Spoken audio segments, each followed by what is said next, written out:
He walked into the towering glass building at precisely 8:45 a.m., wearing faded jeans, a navy hoodie, and worn-out sneakers.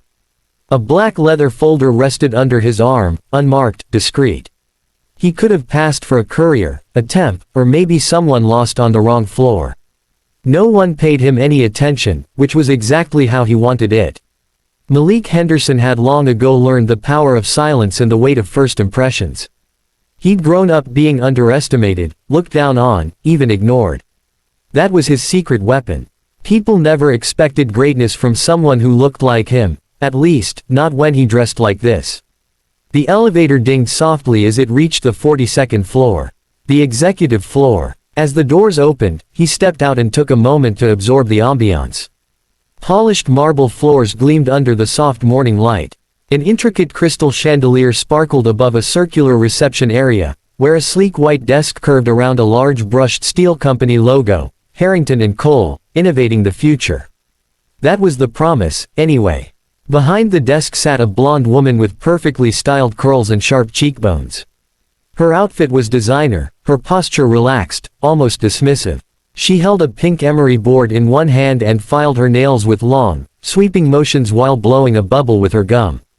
The only sign of her identity was the small gold plaque on her desk, Tammy Wilkes, executive assistant. Malik stepped forward. "Good morning," he said in a calm, even tone. She didn't look up. He paused, then tried again. "Excuse me, I'm looking for someone who can help me." Tammy let out an exaggerated sigh and lifted one manicured finger, never breaking her rhythm. "You can sit over there," she said, pointing with her chin toward a small waiting bench. "Someone will be with you." "I was hoping to get directions," he said politely. Tammy rolled her eyes and finally looked up. Her eyes scanned his clothes, his boots, and the unbranded folder. Her lips curled slightly, not into a smile, but into something between amusement and annoyance. "Maintenance?" she asked flatly. "You're on the wrong floor. Deliveries go through the back." "I'm not here for deliveries," Malik replied evenly. "I'm here for a meeting." She tilted her head. "With who?" "I'd prefer to keep that confidential." Tammy narrowed her eyes. "Then I suggest you go back downstairs and check in properly. This is the executive level. We don't just let people wander around." Malik nodded slowly, suppressing the urge to smirk. "And you are." She gestured toward her nameplate as if he were too slow to read it. "Tammy. The EA. And I'm very busy, as you can see." He glanced at the nail file in her hand. "Filing urgent paperwork." She didn't laugh. "I'll call security if you don't leave." He nodded again, said nothing, and stepped back to the bench. From his seat, he had a clear view of the entire reception area. Over the next 10 minutes, he watched Tammy take 2 phone calls, both of which she handled with disinterest. She gave vague answers, told one caller that their appointment was probably not on the schedule, and put the other on hold indefinitely while she checked her makeup in her phone camera. At one point, an elderly janitor approached her desk, clearly lost. Tammy didn't even look up. She simply waved him off with a curt, "Try the second floor." The old man shuffled away, shoulders slumped. Malik checked his watch. 8:59 a.m.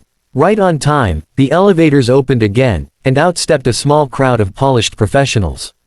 Suits, lanyards, laptops in leather sleeves. A few of them glanced at Malik but didn't stop.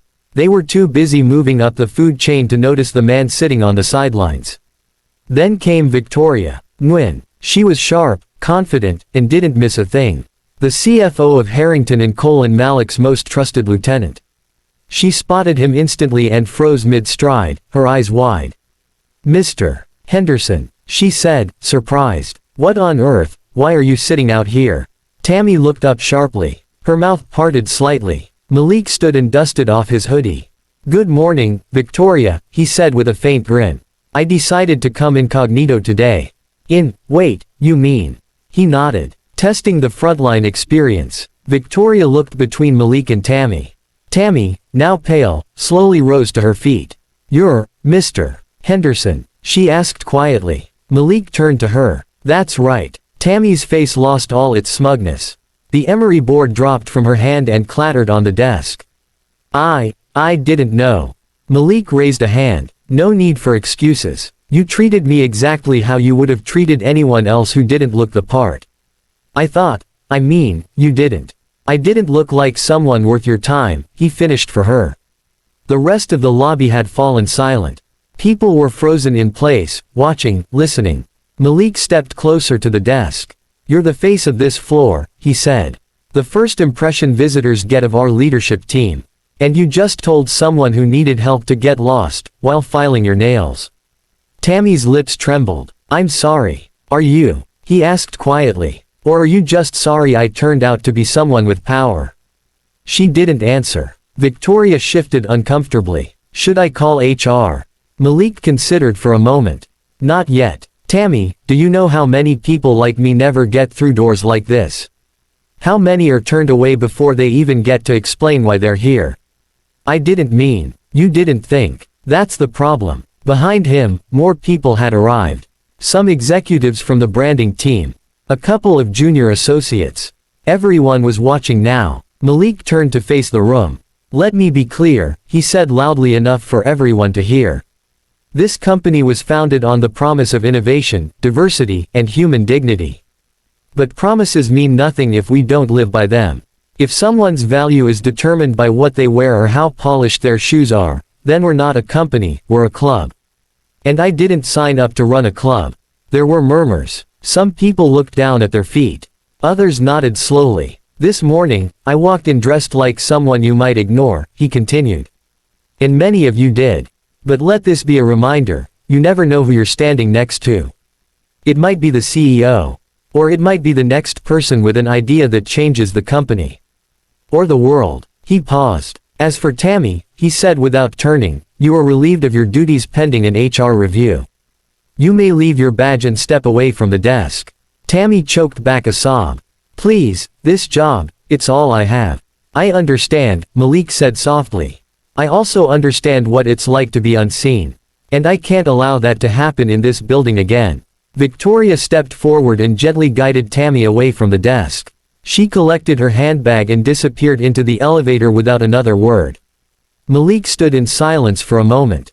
Then he addressed the room again. "From today forward, every person who walks through those doors deserves our attention and respect, no matter what they look like." "Understood." There was a collective murmur of agreement. "Now," he added with a quiet smile, "can someone point me to the boardroom? I've got a meeting to lead." And with that, he walked away, no longer invisible, no longer underestimated, and certainly no longer just another face in the crowd. The tension in the building hadn't lifted. In fact, it seemed to grow heavier as word spread across Harrington and Cole's 42 floors. Whispers circulated faster than company memos, faster than even Malik had anticipated. By noon, everyone knew. The man dismissed by the receptionist as a delivery worker had not only been the new CEO but had quietly been watching, assessing, long before he ever spoke a word. Executives who had greeted Tammy with air kisses that morning were now scrambling to distance themselves. Junior employees, often ignored or brushed aside, walked a little straighter. The building's invisible lines, between who mattered and who didn't, had been dragged into the light. Upstairs, in the glass-encased executive boardroom, a special leadership meeting had been summoned with urgency. The long mahogany table was surrounded by department heads, directors, and senior officers. Most of them fidgeted, uncertain whether they were about to receive a reprimand, a speech, or something much worse. Victoria Nguyen sat at Malik's right side. Her laptop was open, fingers hovering above the keys, but even she wasn't entirely sure what direction he was about to take this in. Malik, meanwhile, stood by the wide floor-to-ceiling windows, watching the city below as though it offered more clarity than the room behind him. He finally turned, calm and quiet. No need to raise his voice. The silence was already waiting for him. "Let's get this out of the way," he began. "Yes, I showed up dressed like a temp this morning. No, I didn't announce it. And yes, what happened with the receptionist was unacceptable." A few people nodded. "But that's not the problem." He moved away from the window and placed his hands on the back of a chair. "The problem is that it wasn't surprising." A murmur ran through the room. "I've been quietly observing this company for the past 2 months. Not from the corner office. From the bottom floors. From the mailroom. From your cafeteria. I've walked among our interns, our janitors, our temps. And I've seen how people treat them." He looked directly at one of the senior VPs. I saw a department head belittle a young woman in front of her peers because she didn't answer quickly enough.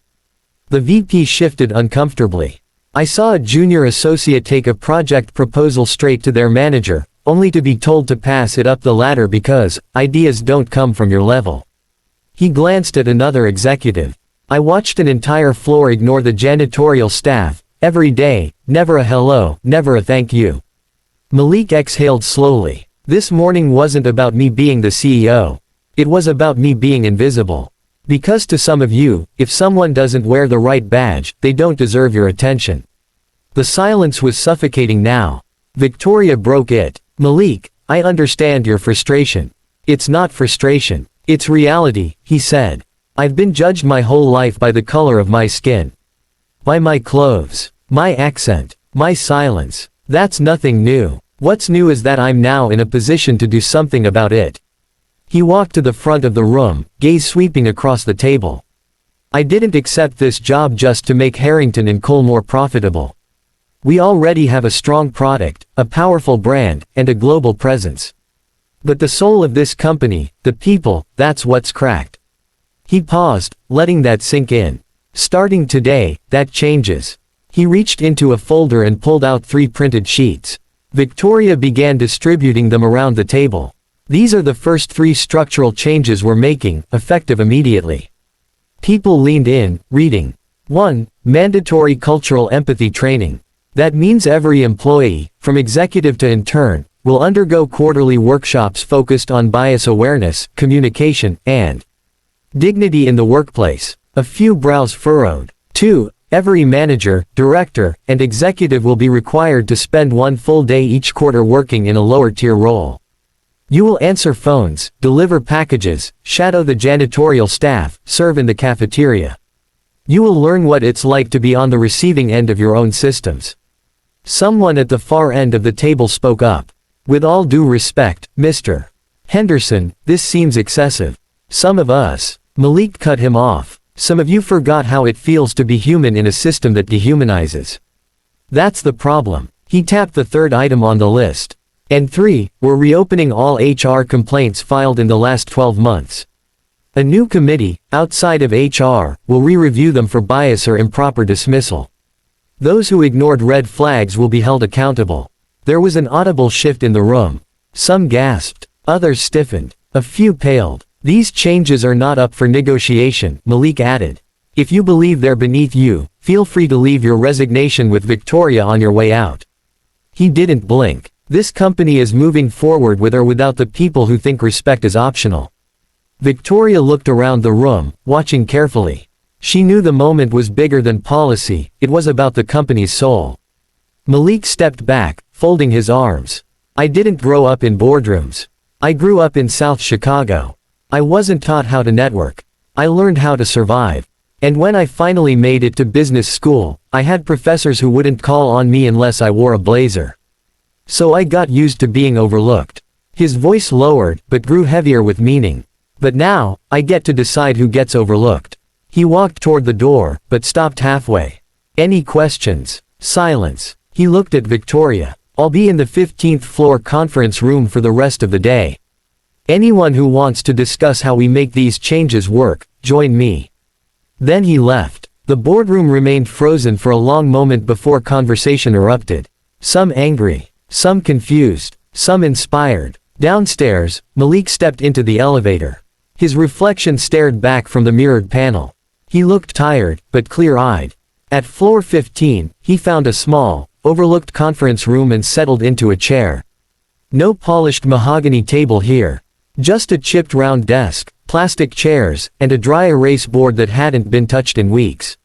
He liked it. 10 minutes later, Victoria joined him. Then came one of the marketing managers. Then a junior legal associate. Then, to Malik's surprise, 2 executives from the tech division.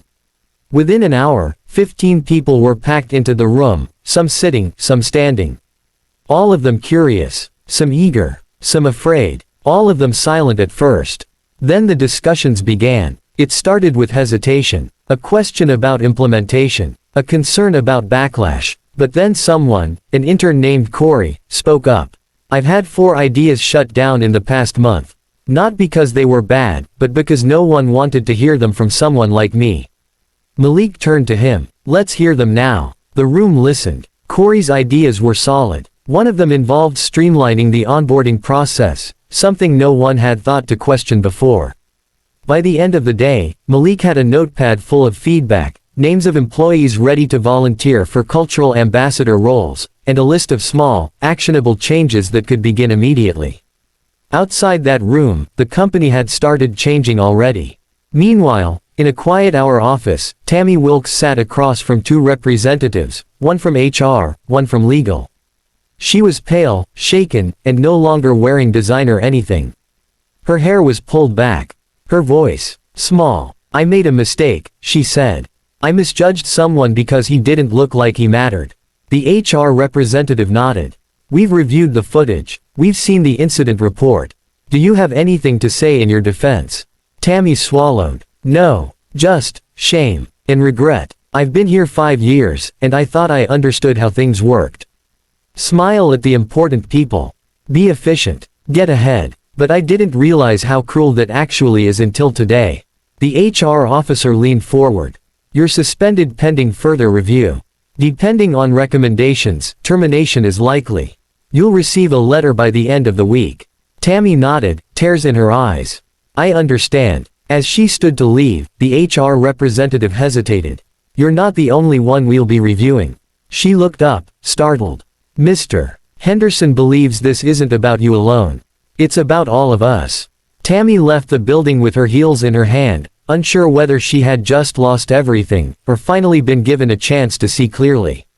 Back upstairs, Malik sat at his desk for the first time since his undercover arrival. A sleek nameplate now sat on the edge. Malik Henderson, Chief Executive Officer. He looked at it for a moment, then turned it face down. He didn't need the title to be seen anymore. Because the people who had ignored him now saw him. And more importantly, they were starting to see each other.